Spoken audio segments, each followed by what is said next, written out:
Learn to be alone.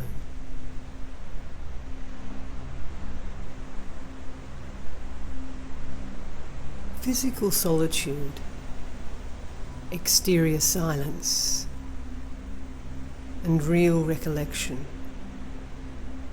are all morally necessary for anyone wanting to lead a contemplative life.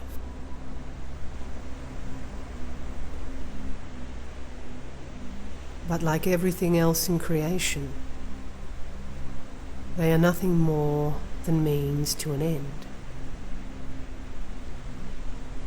And if we do not understand the end, we will make a wrong use of the means.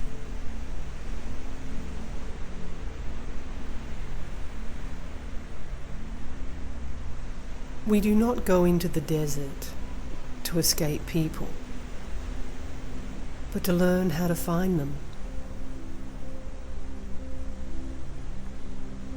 We do not leave them in order to have nothing more to do with them,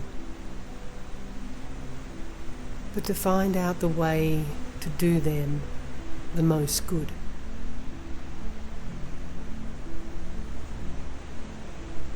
But this is only a secondary end.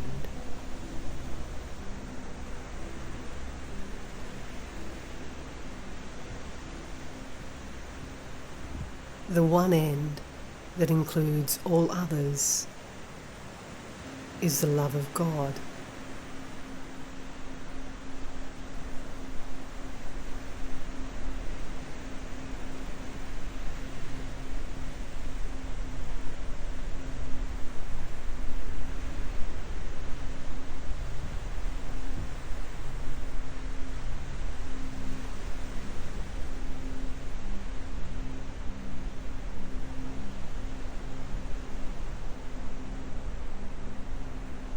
How can people act and speak as if solitude were a matter of no importance in the interior life?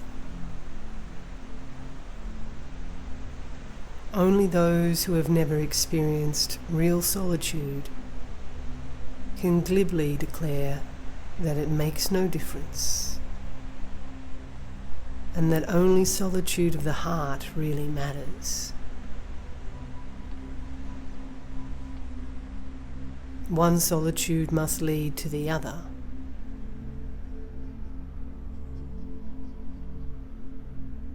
However, the truest solitude is not something outside you, not an absence of people or of sound around you. It is an abyss opening up in the center of your own soul.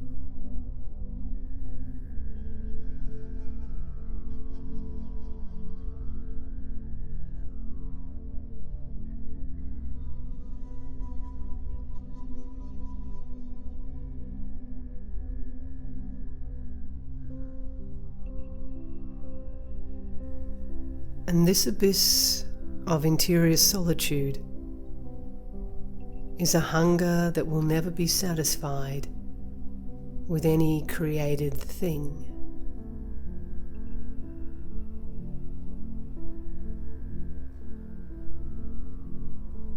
The only way to find solitude is by hunger and thirst and sorrow and poverty and desire. And the person who has found solitude is empty, as if they had been emptied by death.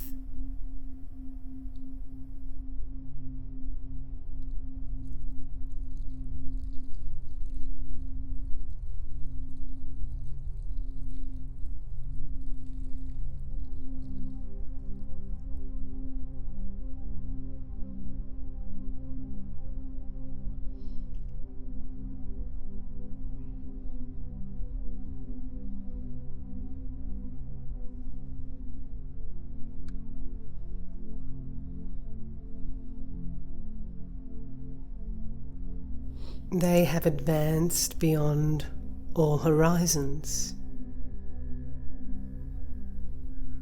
There are no directions left in which they can travel. This is a country whose centre is everywhere and whose circumference is nowhere.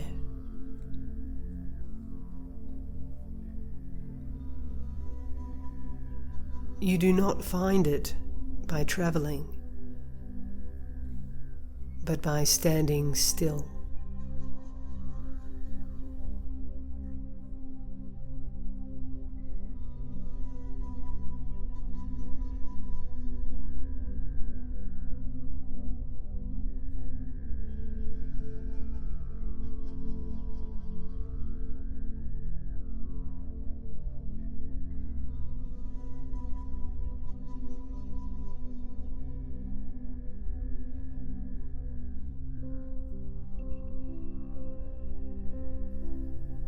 Yet, it is in this loneliness that the deepest activities begin.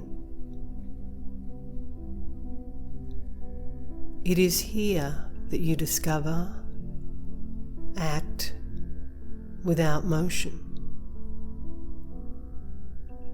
labour that is profound repose, vision in obscurity, and beyond all desire, a fulfillment whose limits extend to infinity.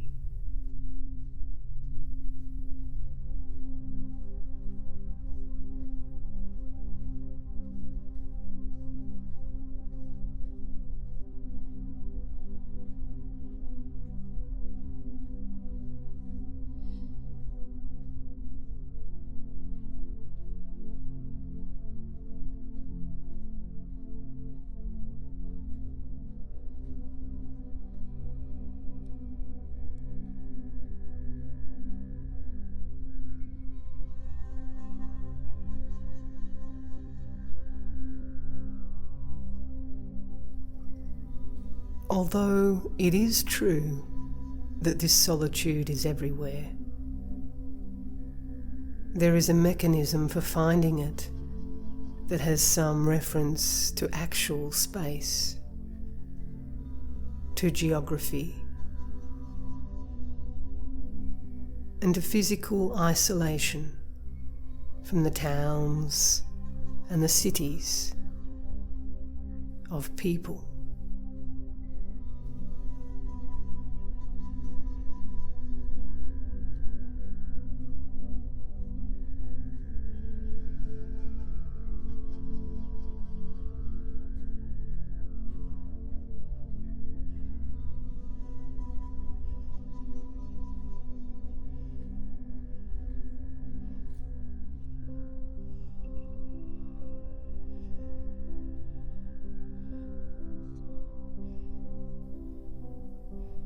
There should be at least a room or some corner where no one will find you and disturb you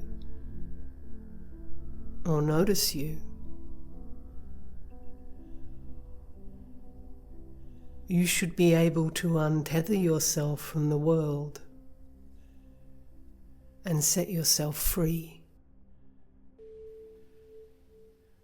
losing all the fine strings and strands of tension that bind you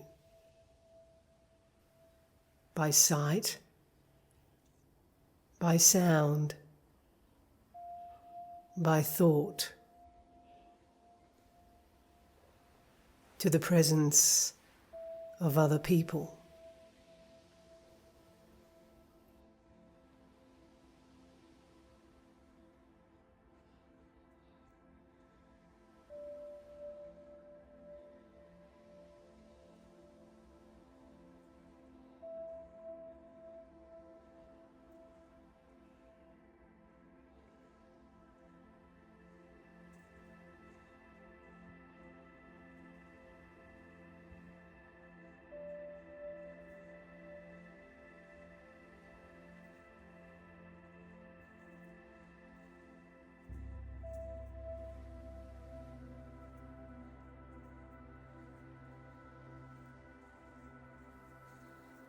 But thou, when thou shalt pray,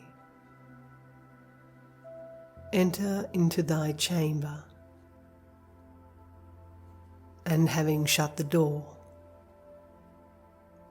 pray to thy Father in secret.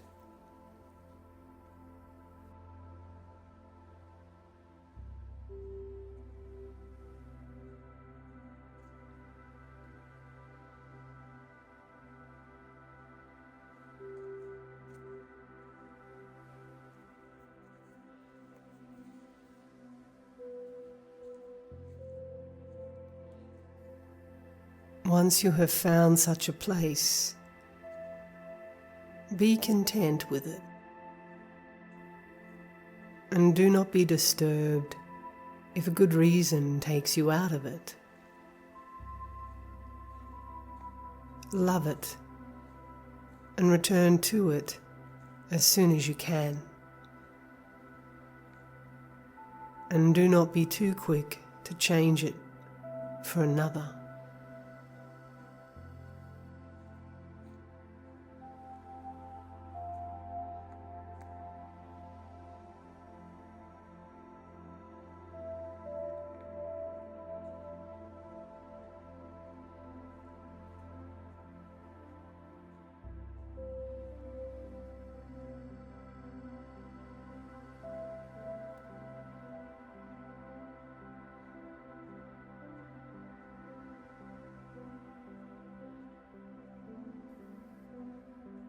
City churches are sometimes quiet and peaceful solitudes,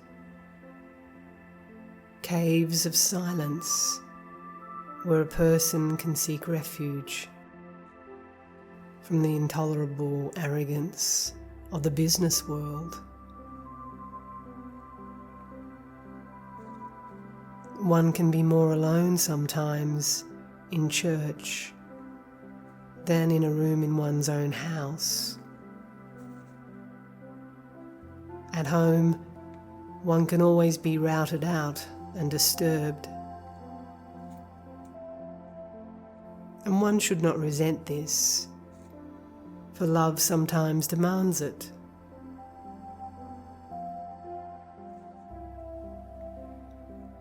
But in these quiet churches, one remains nameless, undisturbed in the shadows, where there are only a few chance, anonymous strangers among the vigil lights, and the curious impersonal postures of the bad statues. The very tastelessness and shabbiness of some churches makes them greater solitudes, though churches should not be vulgar. Even if they are, as long as they are dark, it makes little difference.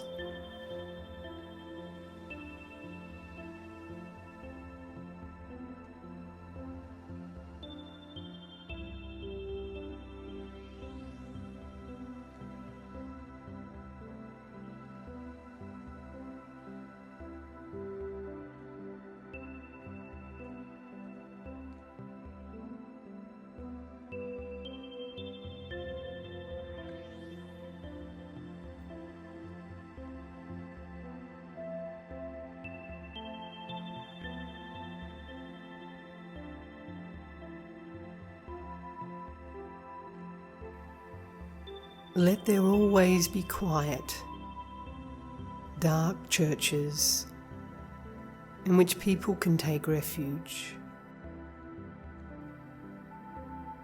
places where they can kneel in silence, houses of God filled with a silent presence. There, even when they do not know how to pray, At least they can be still and breathe easily.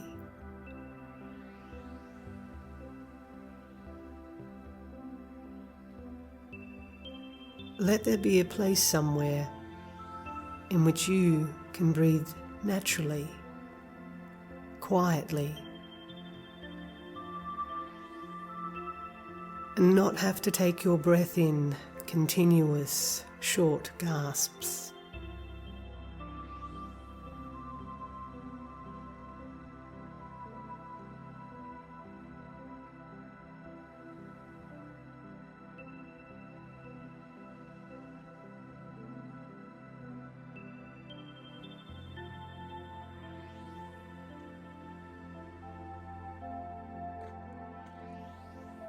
A place where your mind can be idle and forget its concerns. Descend into silence and worship